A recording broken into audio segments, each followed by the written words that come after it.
a estudiar en la mañana de hoy el versículo 17 al versículo 24. Efesios, capítulo 4, verso del 17 al 24.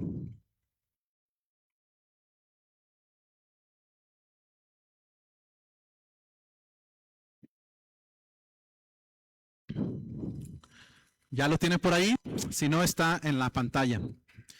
Le voy a dar lectura y después me ayuda con una oración para ponernos en manos de Dios.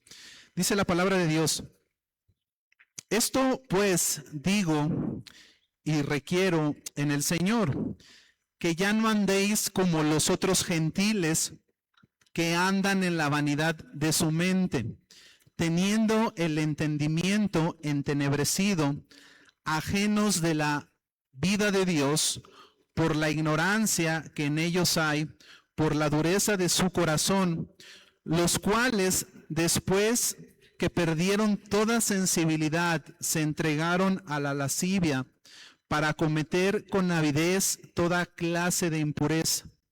Mas vosotros no habéis aprendido así a Cristo.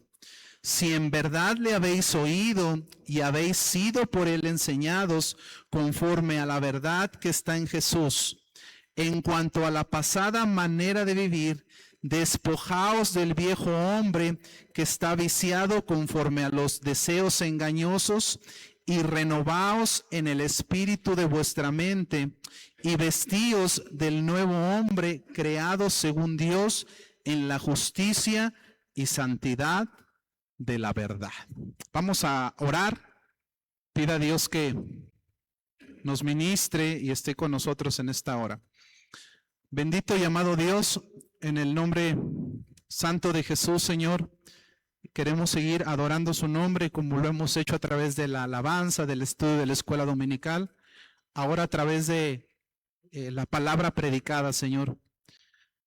Mi Dios, rogamos que sea usted el que nos hable hoy, Señor, que sostenga a quien predica, Señor, y que pueda ser instrumento para explicar fielmente la palabra de verdad. Dios, use nuestra vida, Señor. Hable, Padre, a nuestro corazón, que podamos adorarle, adorar el nombre de Cristo en esta hora, Señor. Bendíganos con su presencia, que el mover de su Espíritu Santo sea en medio de su congregación y que nos dé ese entendimiento, Señor, que redarguya nuestro corazón, que bendiga nuestro corazón, que exhorte nuestro corazón para poder conocerle más, Señor, en esta hora. Podemos alabarle, Señor, en espíritu y en verdad, Señor, por medio de la palabra. Ponemos nuestra mente, nuestro pensamiento, aún nuestros deseos, Señor, en sus manos de amor, rogando de su bendición a través de este estudio. Y se lo rogamos, Señor, no en nuestros méritos, sino en el glorioso nombre de nuestro Señor y Salvador, Cristo Jesús. Y la iglesia de Cristo dice, amén.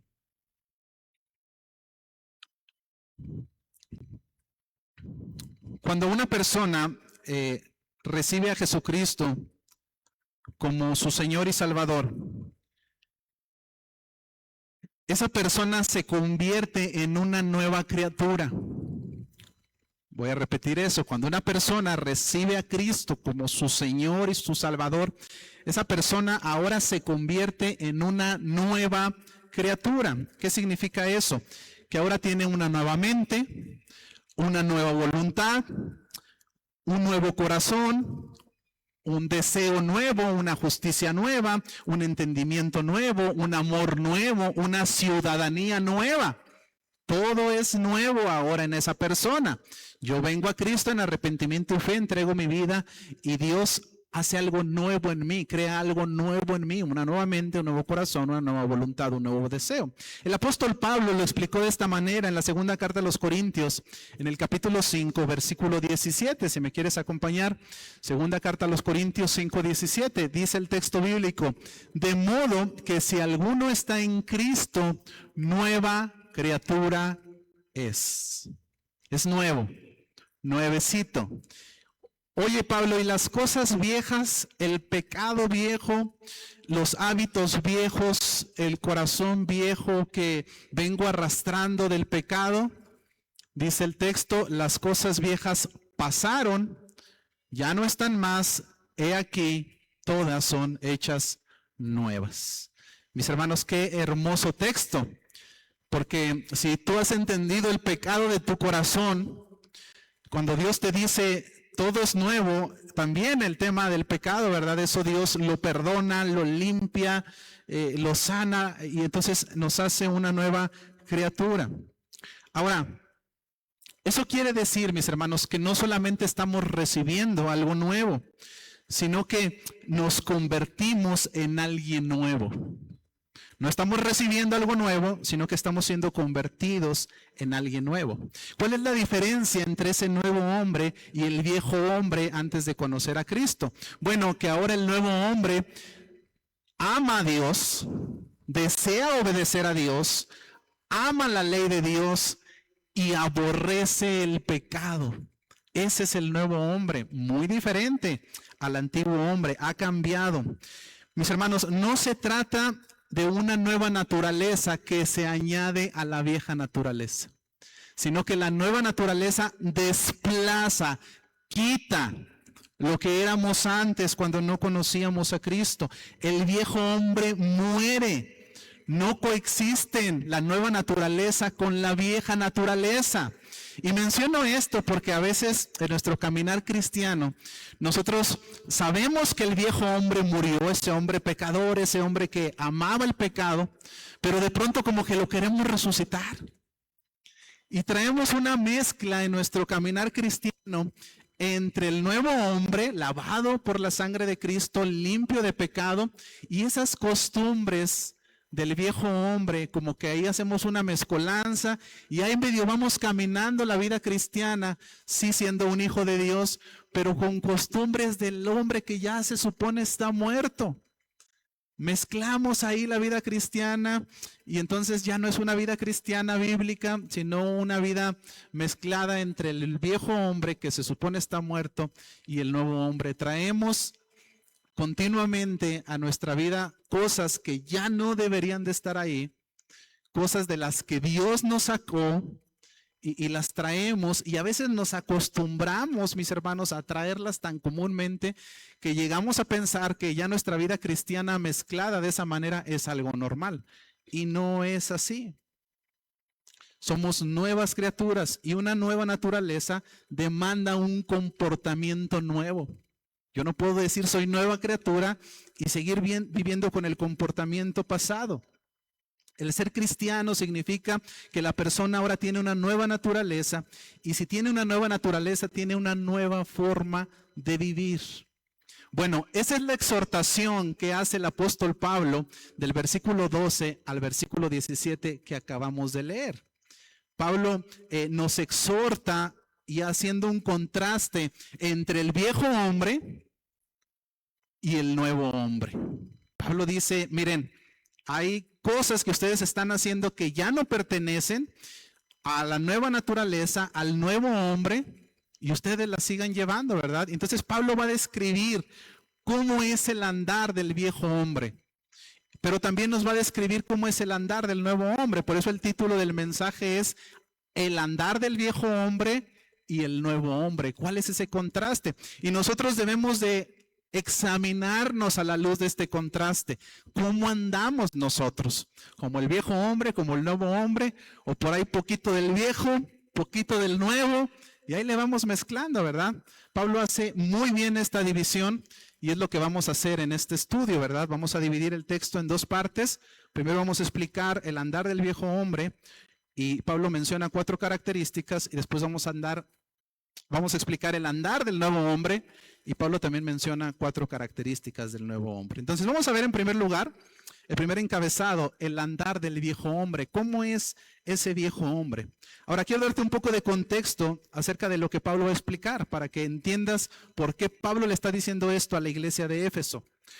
La iglesia de Éfeso, hermano, o la ciudad de Éfeso, era una ciudad muy pagana, muy inmoral, muy pecadora. Ellos tenían un templo a la diosa Diana o a la diosa Artemisa, que era la misma. Para que te des una idea de la idolatría que había en ese lugar, este templo era tan grande, tan majestuoso, tan impresionante, que era considerado como una de las 7 maravillas del mundo antiguo. Era un templo impresionante. Entonces, el nivel de idolatría, si tenían un templo tan hermoso, tan grande, también era muy impresionante. Todo giraba alrededor de esa idolatría. Ahora, uno de los problemas, aparte de la idolatría, es que Diana era considerada la diosa del sexo. Y entonces los cultos a Diana, los cultos a Artemisa, giraban y tenían que ver con un culto que tenía que ver con orgías, que tenía que ver con homosexualidad, que tenía que ver con intercambio de sexo. Los hombres se hacían pasar como mujeres, las mujeres se hacían pasar por hombres, y era una depravación total en ese templo que marcaba la cultura y la creencia de esa sociedad. Una cultura muy pagana. Los historiadores calificaron la ciudad de Éfeso como la ciudad más lasciva de Asia Menor. O sea, la peor en cuanto al pecado sexual se refiere en todo el tema de inmoralidad sexual que podemos imaginar. Eso era Éfeso. Eso era la cultura de Éfeso. Eso era normal para Éfeso. Ahora, ¿tú te imaginas una iglesia cristiana en medio de esa ciudad chiquita, que empezaba a adorar a Dios y que empezaba a decir, eso está mal? Era como una pequeña isla de gente que obviamente rechazados por la sociedad, obviamente vistos mal, pero que estaban ahí en medio luchando con la inmoralidad y orando, ¿verdad? Era una lucha espiritual por esta situación que tenía la ciudad. Ahora, estos cristianos, mis hermanos, de esta pequeña iglesia en Éfeso, se enfrentaban a una situación muy complicada, a una tentación muy grande. ¿Cuál? Que estaban en medio de toda esa inmoralidad. Y el otro problema es que los miembros de la iglesia de Éfeso, Dios los había sacado de esa inmoralidad. O sea, los eran convertidos al cristianismo, pero venían del paganismo, de la idolatría de esta diosa. Entonces, era imposible, mis hermanos, que los cristianos de Éfeso de repente se vieran sumergidos en situaciones donde eran tentados. Quizá iban a algún centro, quizá iban a alguna plaza y de pronto empezaban a tener borracheras, orgías, todo tipo de acto sexual de pecado, y ellos estaban ahí porque la gente que estaba ahí eran sus amigos, eran su familia, y entonces ellos eran tentados ¿a qué cosa? A caer en aquellas cosas de las cuales Dios los había rescatado. No era fácil para ellos, iban a algún lugar y eran tentados, porque ellos venían de ahí, Dios los había sacado de ahí.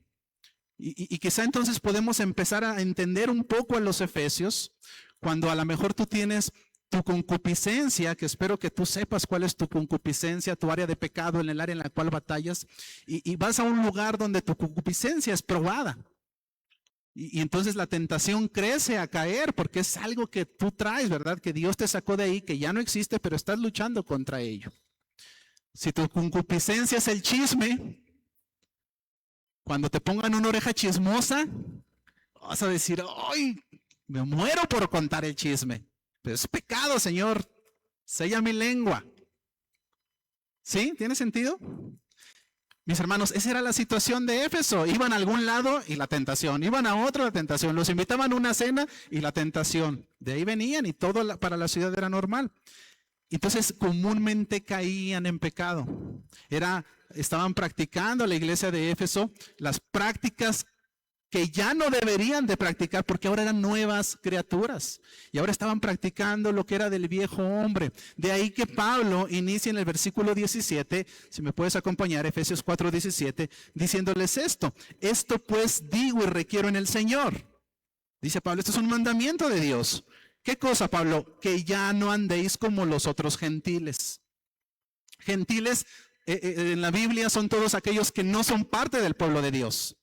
Y Pablo le está diciendo a los Éfesos, ya no anden ustedes como andan los que no son pueblo de Dios. No es posible que tú, ya siendo cristiano, Éfeso, sigas haciendo lo mismo que hacías antes cuando no tenías a Cristo. Eres imitador del mundo. O sea, si tú te vas al mundo, no hay distinción. Tú igualito te comportas, sigues haciendo las mismas costumbres que hacías cuando no estabas en Cristo Jesús. Mis hermanos, esa es la exhortación que está dando Pablo. Ten cuidado, ¿verdad? Y la mayoría de los cristianos no somos muy diferentes a la iglesia de Éfeso.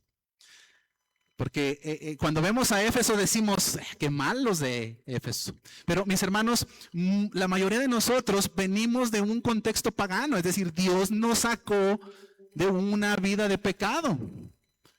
Y regularmente somos tentados a ir a lugares, en estar en áreas, ¿verdad? Hasta en el mismo trabajo quizá, ¿verdad? Si Dios te sacó de una área de maldición, de decir cosas que no convienen, y a lo mejor todos tus compañeros de trabajo hablan de esa manera. Y entonces va a ser fácil que tú caigas en ese tipo de lenguaje, en estar albureando, doble sentido, palabras altisonantes, y te dejas llevar por el sentido ¿verdad? Si Dios te sacó del alcohol y todos tus compañeros de la escuela son borrachos, ¿verdad? Y van a una fiesta y órale, tómale, o tu familia, ¿verdad? Órale, pues tómale porque tú aquí también tomabas, pues ándale. Ay, bueno, pues por no quedar mal, ¿verdad? Y órale, nomás una. Y mis hermanos, entonces somos tentados porque de ahí nos sacó Dios, ¿verdad? Y llévalo al pecado que donde Dios te haya sacado, ¿verdad? Y somos, mis hermanos, no estamos exentos de vernos atrapados por esta tentación. Pero entonces lo que Pablo nos dice es, requiero del Señor que tú, que eres hijo de Dios, tú ya no andes como andabas antes. Como se comportan los gentiles, los que no conocen a Dios, tú ya no puedes. ¿Por qué? Porque tú eres una nueva criatura. Eso es de los gentiles, ese es el comportar de los gentiles, dice el texto, ya no andéis como los otros gentiles. ¿Y cómo andaban los otros gentiles? ¿Cómo andábamos nosotros antes de venir a Cristo? Pablo da 4 características para que analicemos de cómo éramos y de dónde Dios nos sacó y cómo es hoy aquel que no tiene a Cristo. Número 1, una persona que no tiene a Dios, que no ha sido renovada, que no ha tenido un nuevo nacimiento, vive todavía en la vanidad de su mente. Vive en la vanidad de su mente. Acompáñame nuevamente al versículo 17. Esto pues digo y requiero en el Señor que ya no andéis como los otros gentiles. ¿Cómo, apóstol Pablo? Que andan en la vanidad de su mente. ¿Qué significa eso? Mis hermanos, aquella persona que no conoce a Dios, su pensamiento, su mente tiene que ver con cosas banales. Todo gira alrededor de aquello que no tiene una importancia espiritual para Dios. Lo más importante para la gente allá afuera, ¿qué es? El dinero, el placer, el poder, el construir, el conocimiento. Para los griegos en los tiempos de Jesús, lo más importante era la filosofía, la ciencia, la literatura, el razonamiento. Y ellos decían, mientras más conocimiento tengamos, nosotros podemos resolver cualquier problema. Sí, se estaban llenando de conocimiento de allá afuera, de cómo funcionaban las cosas, pero no de un conocimiento sabio. No había un temor de Dios. Y mientras yo tenga nada más puro conocimiento intelectual externo, de todas maneras lo voy a estar enfocando a mi pensamiento, a lo que creo que está bien. Voy a enfocar eso para mí mismo, para mi ego, para mi orgullo, para ser mejor, para lo que yo debo de estar bien, para tener una mejor casa. Y ojo, no quiere decir que esto necesariamente esté mal. Está mal cuando yo no soy temeroso de Dios, cuando no me importa lo que Dios diga y cuando mi prioridad es eso y no Dios. Esa es la mente del mundo vana. No le interesa a Dios. Me interesa cómo va a quedar el partido ahorita de España, Argentina. Y mejor no voy al templo porque luego el pastor se extiende y luego no me va a dejar ver el partido. Cosas banales. Cosas banales. ¿Es malo? No. Pero cuando yo es mi prioridad, aguas. Es increíble, mis hermanos, que la atención que ponemos los jóvenes, los que son jóvenes, a los estudios y la atención que le ponen a las cosas de Dios. Hay más enfoque, hay más prioridad en las cosas seculares que en las cosas de Dios. ¿Es malo estudiar? No, Pero cuando es tu prioridad antes que Dios, hay una mente banal, alguien que está pensando únicamente en las cosas del mundo, en las cosas que creemos como sociedad que son importantes. Por eso Dios en el Salmo 94:8, hablando acerca de la mente del hombre, mira cómo dice, Salmo 94:8 al 11, dice la palabra de Dios, entended necios del pueblo, mira cómo les llama, son necios. No les interesan las cosas de Dios.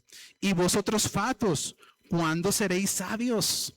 Hay mucho conocimiento, hay mucho trabajo, pero no hay sabiduría en sus pensamientos. El que hizo el oído no oirá, el que formó el ojo no verá, el que castiga a las naciones no reprenderá, no sabrá el que enseña al hombre la ciencia. Algo así como que Dios no sabrá lo que es mejor para ti. Dice el verso 11, Jehová conoce los pensamientos de los hombres. ¿Cómo son? Pura vanidad y aflicción de espíritu. Ese es el pensamiento del ser humano sin Cristo. Estamos descifrando cómo se ve una persona sin Cristo.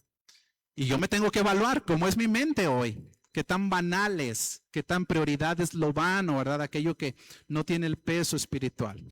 Pero hay una segunda característica que menciona Pablo en el verso 18 acerca de un hombre que no conoce a Dios, cómo es el viejo hombre. Y el viejo hombre, aparte de tener una mente vana, es ignorante de la verdad de Dios. Es el ignorante de la verdad de Dios. Es la segunda.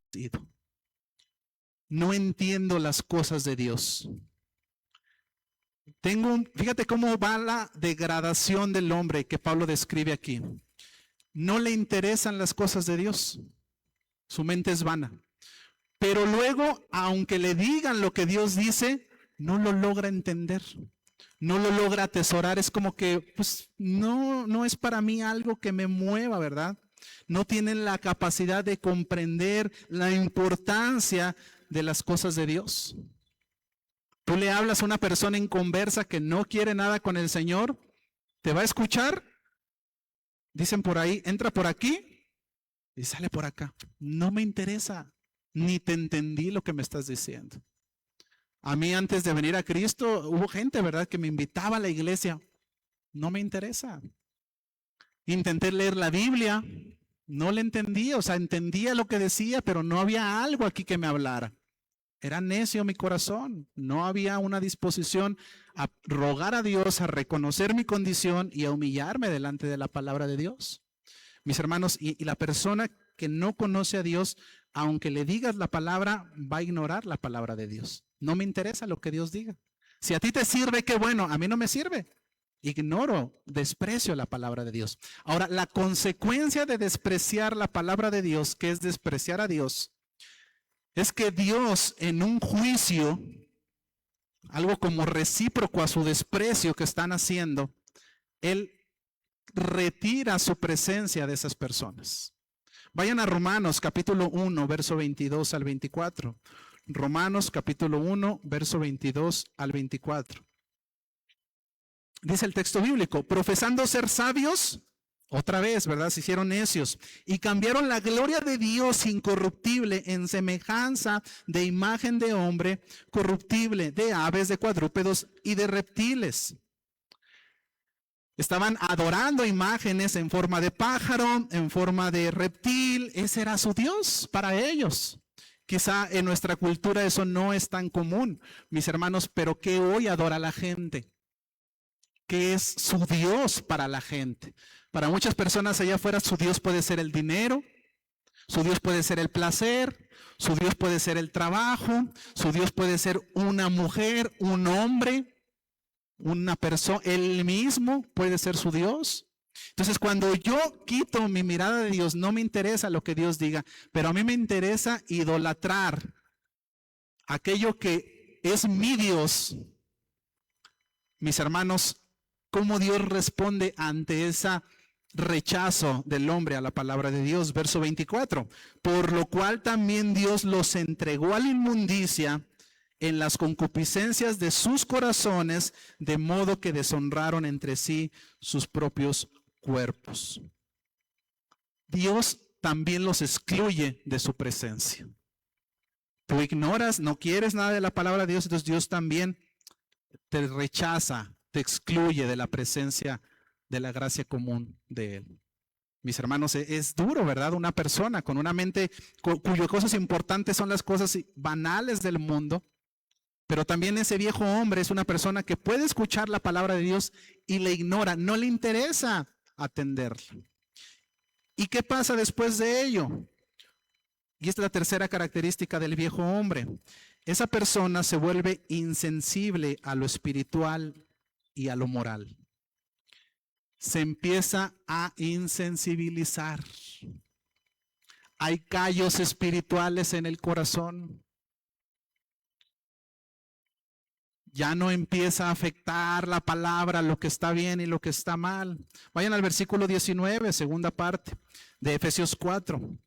Los cuales, después que perdieron toda sensibilidad, fíjate cómo no es que no la tenían, eran sensibles a lo bueno y a lo malo, pero lo fueron perdiendo.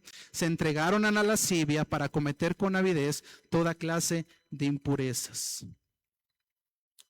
Estos hombres rechazan a Dios, no les interesa lo que Dios diga, y entonces me empiezo a ser insensible a las cosas de Dios. Mis hermanos, Dios nos habla cuando estamos mal.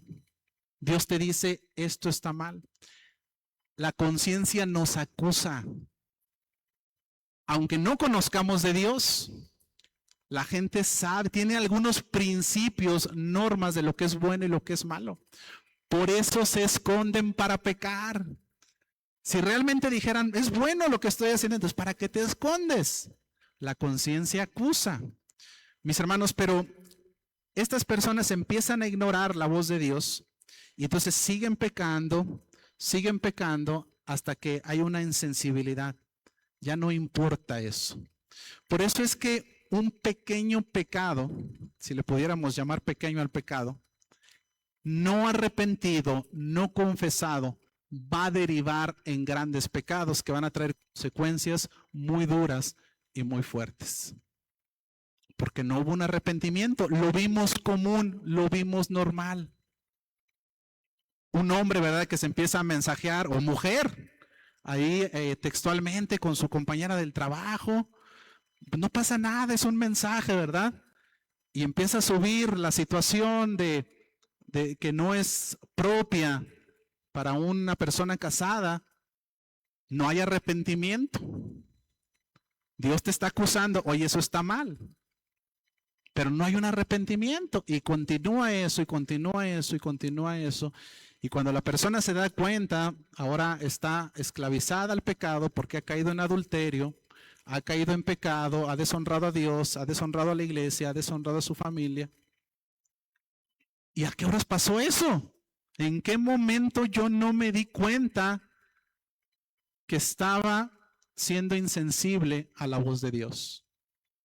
Una persona que cae en drogadicción, ¿verdad? ¿Cómo empieza? Con una fumada. Eso está mal. No pasa nada. Continúa y crece el pecado y de pronto se va a ver inmerso en el peor tipo de adicciones en las cuales no va a poder salir porque fue insensible a la voz de Dios. En 1 Timoteo capítulo 4, verso del 1 al 2, nos enseña acerca de esto, de cómo se cauteriza la conciencia, de cómo el pecado sobre el pecado va quitando esa parte de la sensibilidad de lo que Dios y nosotros sabemos que están mal. Dice el texto, pero el Espíritu dice claramente que en los postreros tiempos algunos apostatarán de la fe. Van a renunciar en lo que un día dijeron creer, lo van a rechazar, escuchando espíritus engañadores y a doctrinas de demonios. ¿Por qué van a escuchar la doctrina de demonio y van a rechazar aquello que un día dijeron creer? Dice el texto, por la hipocresía de mentirosos que teniendo cauterizada la conciencia. Hay personas que los van a engañar diciendo mentiras de Dios, porque esos hombres que están engañando tienen cauterizada su conciencia. Ya no les importa lo malo. Es como que sé que está mal, pero no soy insensible. Mis hermanos, ese es el pecado.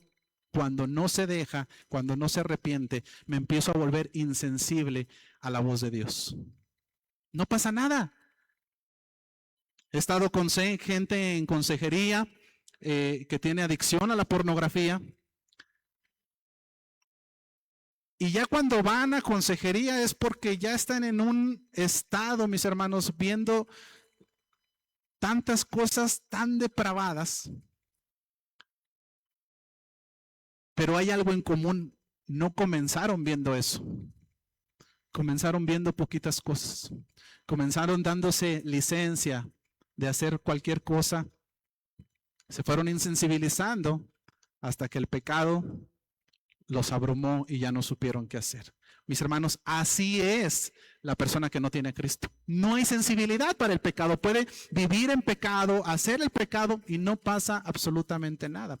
La consecuencia de la insensibilidad es la cuarta característica del hombre sin Dios, del viejo hombre, y es que tiene una mente depravada. Versículo 19, segunda parte. Dice el texto, Efesios 4:19, los cuales después que perdieron toda sensibilidad, ya me hice insensible a las cosas de Dios, se entregaron a la lascivia para cometer con avidez toda clase de impureza.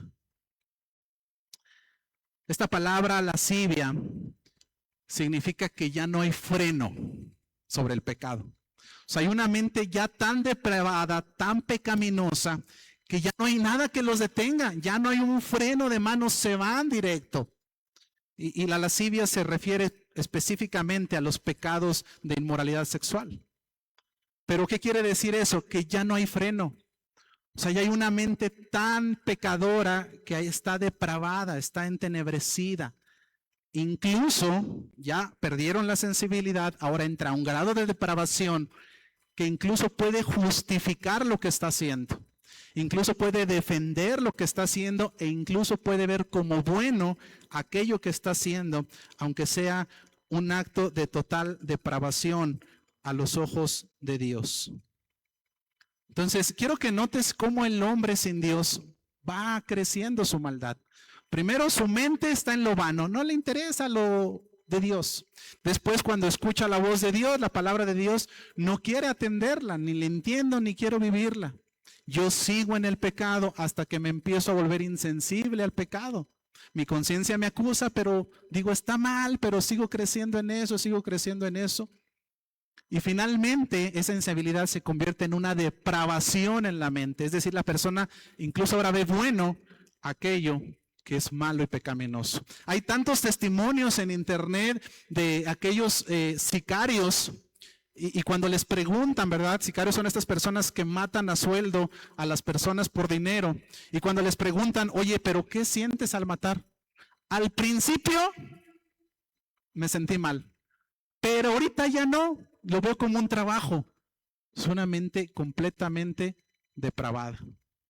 Se perdió la sensibilidad cuando la conciencia lo acusó a tal grado que su mente depravada ahora le dice que está bien. Y hacen apología a la delincuencia. Ahora estos jóvenes, ¿verdad?, que están creciendo con esta cultura del narcotráfico, ponen sus corridos, ¿verdad? ¿Y qué dicen los cantos? Que tú vas a ser el sicario, que tú vas a matar y que vas a traer mucho dinero y muchas mujeres. Y bien contentotes lo cantan, como si no fuera una aberración lo que están cantando, mis hermanos. Tienen depravada su conciencia. Ya no alcanzan a distinguir. Dicen, sí, yo quiero ser ese. Yo quiero ser esa persona. Hay una depravación total e inmoral en esa situación. Y mis hermanos, esa es la condición del hombre, depravada. Ahora, esto, mis hermanos, nosotros lo podemos ver en la cultura hoy en día. Y hay tantos ejemplos acerca de cómo nuestra sociedad hoy está completamente depravada. Ayer justo en la noche estaba viendo la tele abierta, estaban las noticias y salió un anuncio, no sé si ustedes ya lo vieron, de parte del gobierno del estado, del gobierno federal, perdón, donde están celebrando, están invitando a celebrar el Día de la Libertad, creo, sexual o de que seas quien tú quieres que sea, y salen un hombre con otro hombre, así agarrados, ¿verdad? Como pareja, una mujer con otra mujer, abrazados como pareja, dos padres, ¿verdad? Como padres de una familia, de un niño, estos son nuestros hijos, nosotros somos los padres, y sonriendo y haciendo una invitación a que disfrutes tu vida, a que disfrutes tu sexualidad y que tú seas libre de decidir lo que tú quieres decidir.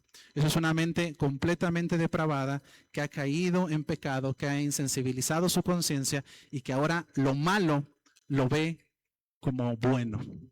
El aborto hoy se invita, se ve como bueno cuando sigue siendo malo. El homicidio, la homosexualidad, la mentira, la trampa, el robo. Eso hoy se ve normal en nuestra sociedad, mis hermanos. Es increíble. Yo no pensé llegar a ver eso en la televisión. Ahora, no quiere decir que eso no existía antes. Claro que existía, eso existe desde siempre. La homosexualidad, el pecado, el aborto, la lascivia, todo existe. Mis hermanos, es que el grado de depravación va aumentando. ¿En qué sentido? A lo mejor en Éfeso, en el templo de Diana, hacían cosas peores. El problema, mis hermanos, hoy en día es que es algo que se aprueba, se ve como bueno e incluso se incita a realizarlo. Esa es una cultura, es una sociedad que ha tenido su mente entenebrecida y ahora está depravado. Y eso va a aumentar. 2 Timoteo capítulo 3, versículo 13. Si usted está espantado como yo de lo que hoy sucede en la sociedad, la iglesia de Cristo, que Dios nos ha puesto como baluartes de la verdad, que Dios nos ha puesto como sal de la tierra, como luz del mundo, por la gracia común de Dios derramada todavía sobre esta tierra. Y eso es lo que frena un poco a que no todo mente se corrompa, ¿verdad? Pero va a llegar un momento en el que eso va a crecer todavía más. Mis hermanos, ese es el viejo hombre. Mira cómo Pablo lo describe.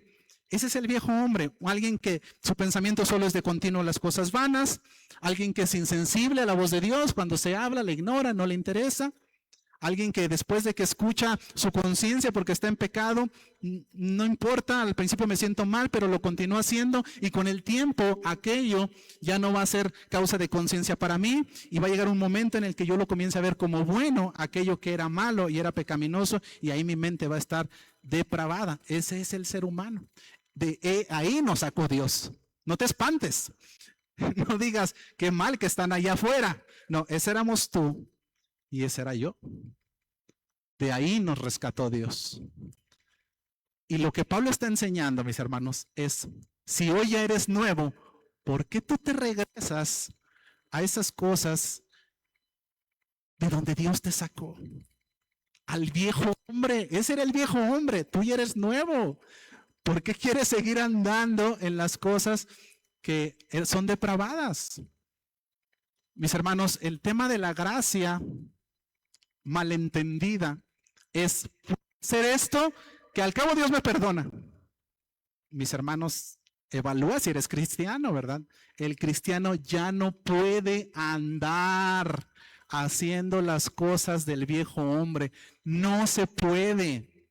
No es como que tenemos licencia o permisos puntuales que al cabo es la gracia. No. Pero es que si peco, abogado tengo para con el Padre. Sí, pero yo no busco pecar.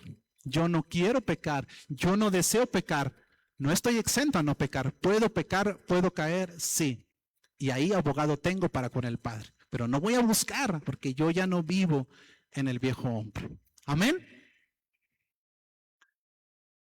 Y a continuación Pablo describe ahora el nuevo hombre, ese es nuestro segundo encabezado. ¿Cómo es el nuevo hombre? Pablo también da 4 características. La primera característica del nuevo hombre, y eso somos nosotros, todos los redimidos, es que vive con una mente centrada en Cristo.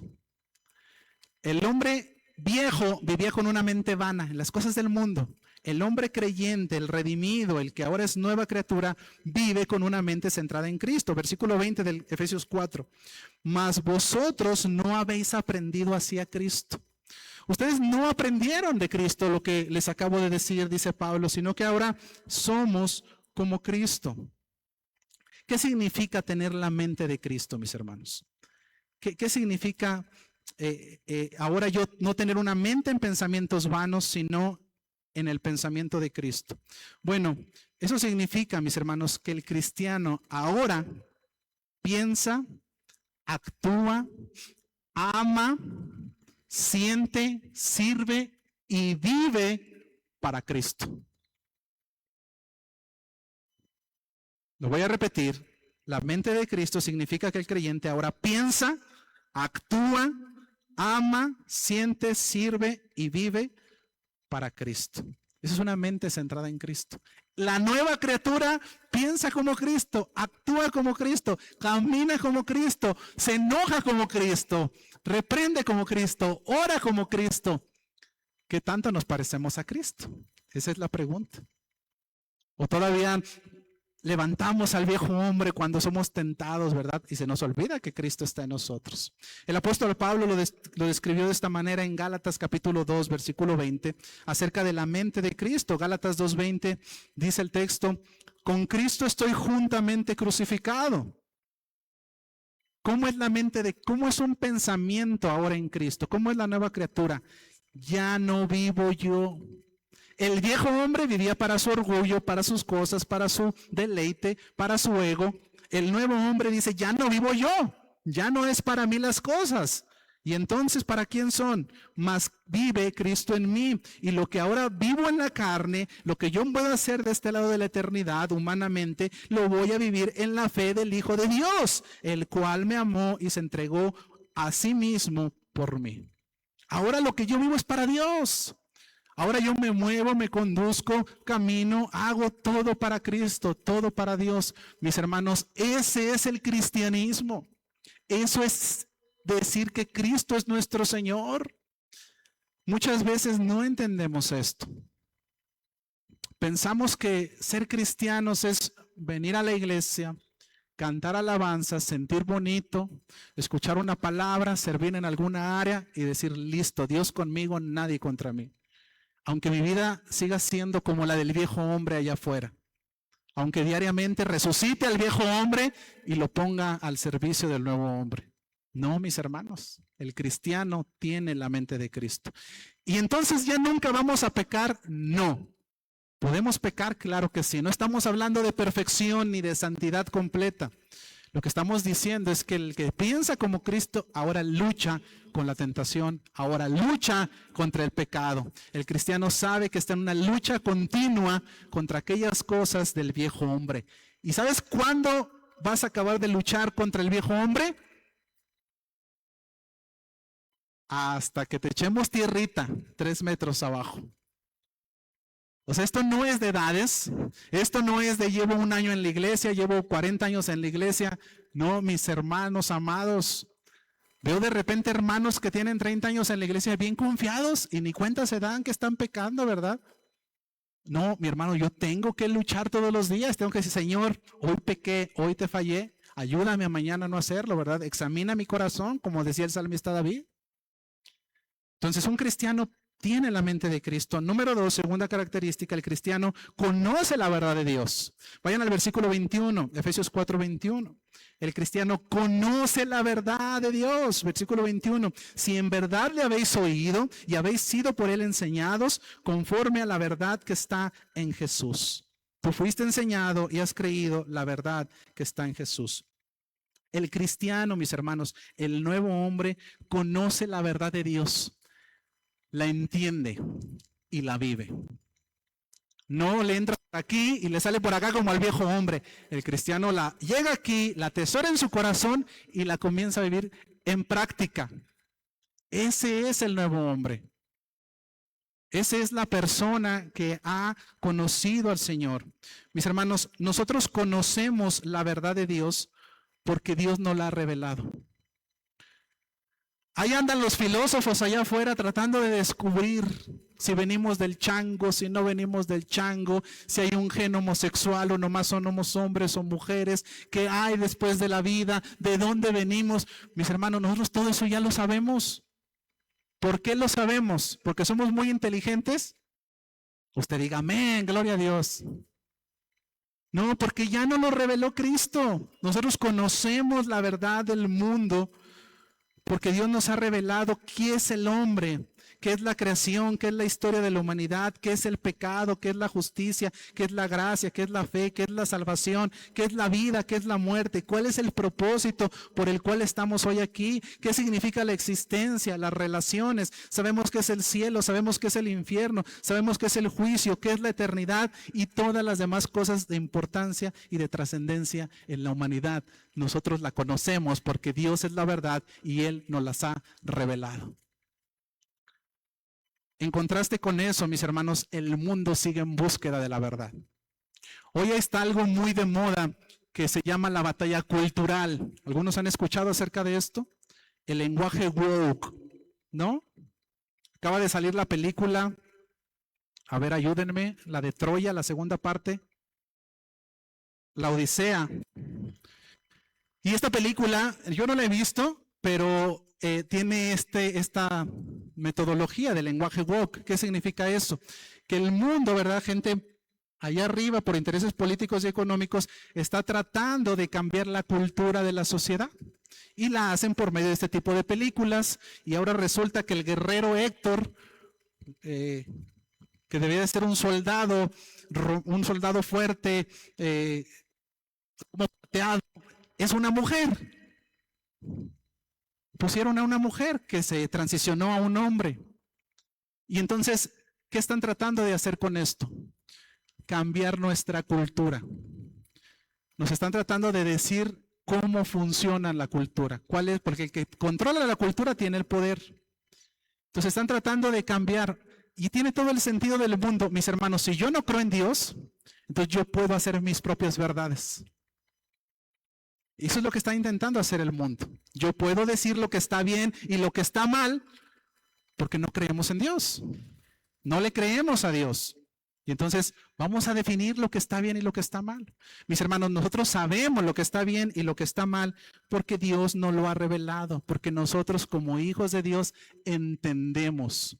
Y no es una religión, mis hermanos, donde es que tienes que creer. Nosotros tenemos una convicción. Aquí adentro hay algo que me dice, esto es palabra de Dios. Además de todas las cosas con sentido que maneja la palabra de Dios. Hace más de 3,000, 4,000 años Dios dijo, nada más hay hombre y mujer, se acabó. Y apenas hace 10 años descubrieron que es verdad, que no hay genética diferente. Si fuera errónea la palabra de Dios, ya hubiéramos descubierto su equivocación. Sin embargo, la palabra de Dios es verdad. Primera de Juan, capítulo 5, verso 20. Primera de Juan, capítulo 5, verso 20. Dice el texto, pero sabemos que el Hijo de Dios ha venido y nos ha dado entendimiento para conocer al que es verdadero. Nosotros tenemos el entendimiento para saber lo que es verdadero porque Dios nos lo ha dado. Y estamos en el verdadero. No solamente conocemos, sino que estamos en aquel que es verdadero. ¿Y quién es el verdadero? En su Hijo Jesucristo. Este es el verdadero Dios y la vida eterna. Mis hermanos, no conozco la verdad porque alguien me lo dijo. Cristo es la verdad y Él me ha llevado a Él. Cuando estaba siendo enjuiciado el Señor Jesús, hay una frase muy famosa de Pilato que lo está cuestionando porque él creía que era inocente, pero al mismo tiempo se quería echar encima al imperio romano y le dice al Señor Jesús, dime qué es la verdad. Y la verdad estaba delante de él. No la vio porque tenía su entendimiento entenebrecido. El nuevo hombre ve al verdadero y se humilla delante de él. Porque ha recibido la verdad, ha entendido la verdad y pone por obra la verdad. La tercera característica, mis hermanos, del nuevo hombre, además de que vive en una mente centrada en Cristo, conoce la verdad de Dios. Número 3, es libre del viejo hombre. Ahora tiene libertad. Versículo 24 de Efesios 4, versículo 22. En cuanto a la pasada manera de vivir, despojaos del viejo hombre que está viciado conforme a los deseos engañosos. En contraste con el que está sin Dios, no puede dejar el pecado.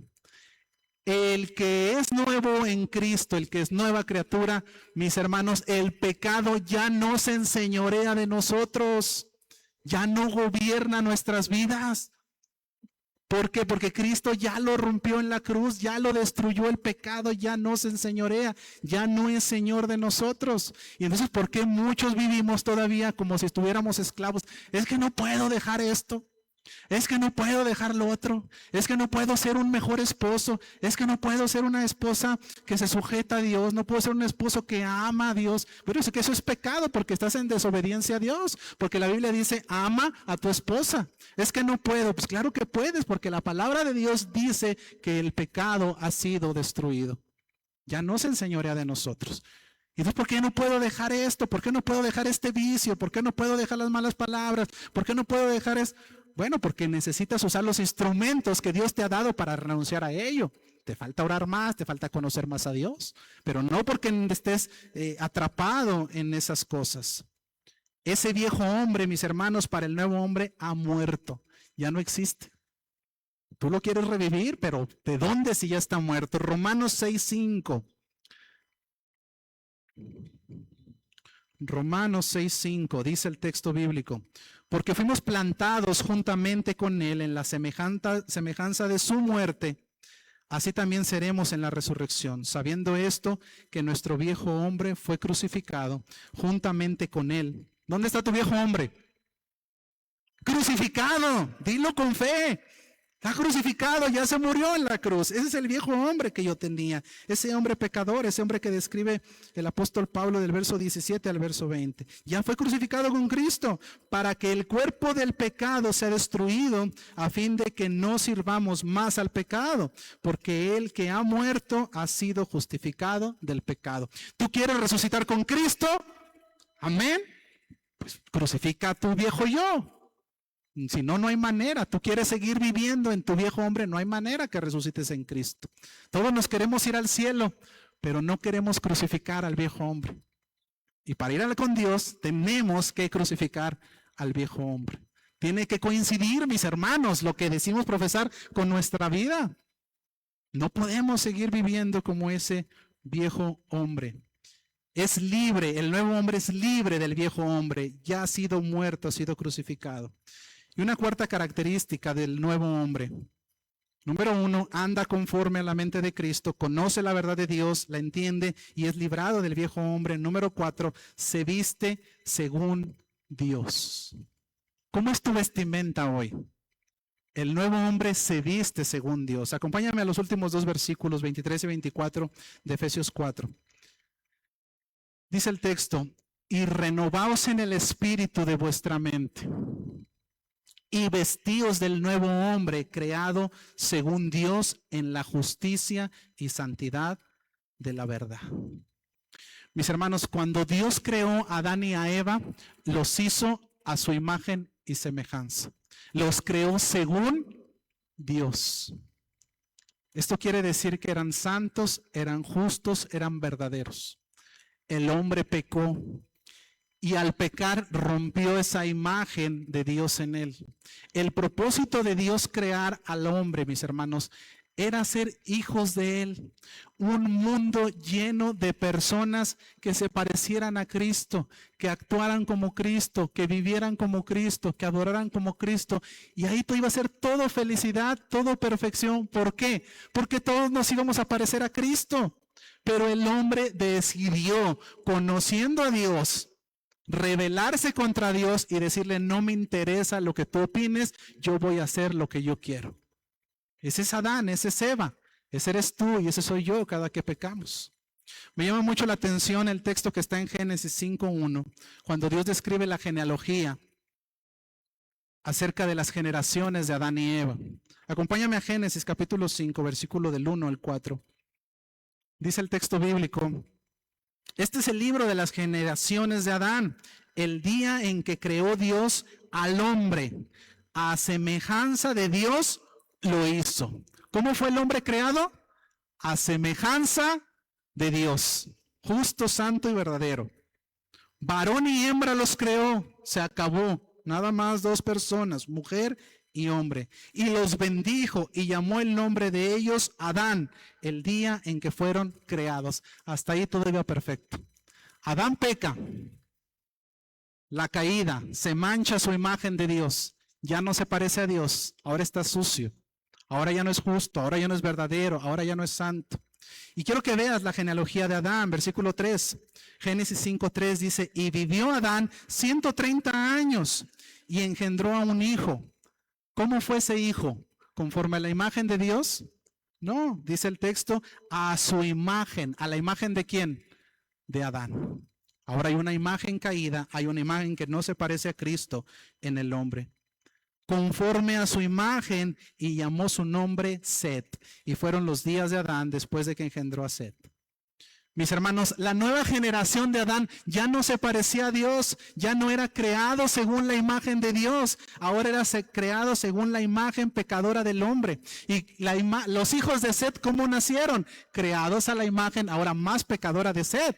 Y así hemos ido degradándonos como humanidad.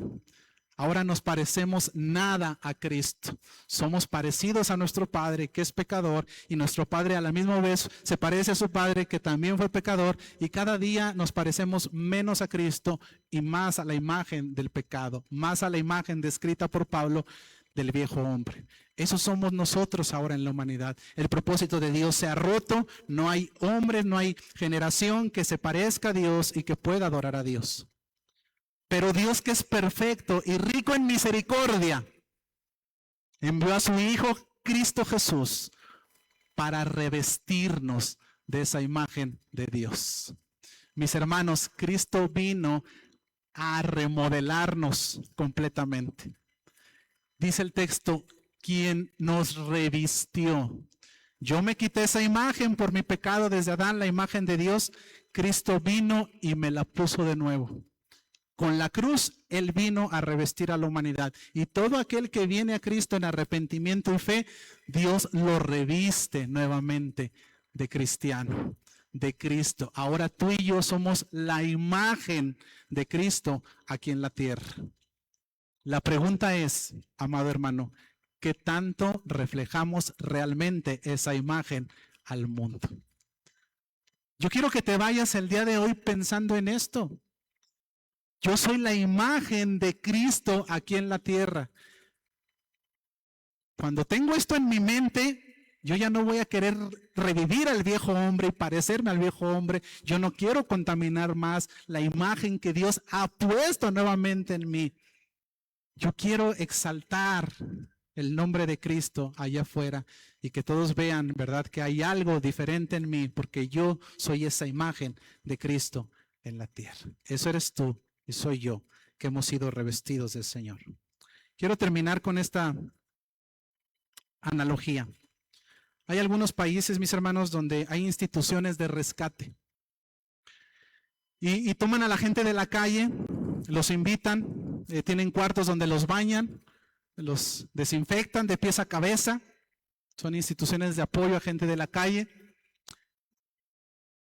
Quitan sus ropas y las queman. Y les dan ropa nueva. Mis hermanos, eso más o menos es la salvación. Llegamos a Dios como gente de la calle, sucios. Dios quita la vestidura, la quema. El viejo hombre murió. Y ahora nos limpia, nos renueva y nos deja como Él.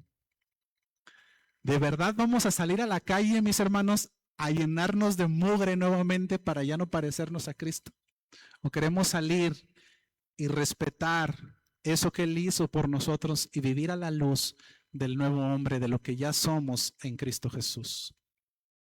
Ese es el llamado. Ya no andéis, tú eres cristiano, no puedes tú seguir en eso. Lucha con eso, Dios te va a dar la victoria. Romanos 6:13 dice, ni tampoco presentéis vuestros miembros al pecado como instrumentos de iniquidad, sino presentaos vosotros mismos a Dios como vivos de entre los muertos y vuestros miembros a Dios como instrumentos de justicia. Hoy nosotros nos presentamos delante de Dios como vivos entre un mundo que está muerto, como instrumento de justicia por lo que Él ha hecho en nosotros. ¿Cuántos quieren levantarse y decir, Señor, limpia mi imagen? Quiero reflejar tu imagen allá afuera. Ya no quiero, Señor, seguir resucitando al que murió, sino ahora quiero vivir revestido de la justicia. Límpiame otra vez, Señor. Lava mis vestiduras. Quiero dejar atrás a ese viejo hombre. Póngase de pie, vamos a orar.